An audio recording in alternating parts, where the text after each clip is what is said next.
Nah, manungsa niku enten 9 tataran niku wau. 9 keturunan. Anak, putu, buyut, canggah, wareng, udek-udek, gantung siwur, debok bosok, galih asem.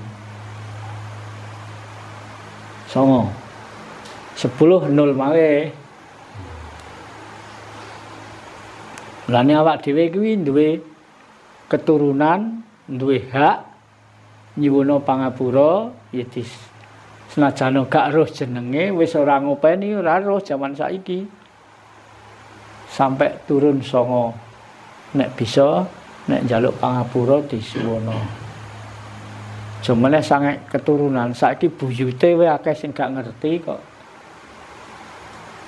Nek simbah aja akeh ngerti, buyute akeh sing ora ngerti, apa meneh canggah. Nah, niki wae. Padahal manusia ana 9 keturunan. Wiwit anak sampai galih asem.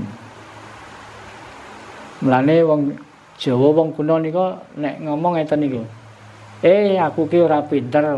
Paribasane rembukan klungsu-klungsu nek melok udu ngoten niku. Klungsu klingsi sine asem niku, Pak. Galih asem. Sampai sak wonten. Urun rembug klungsu-klungsu nek melok udu. Tegese teng mriku niku lenggahe.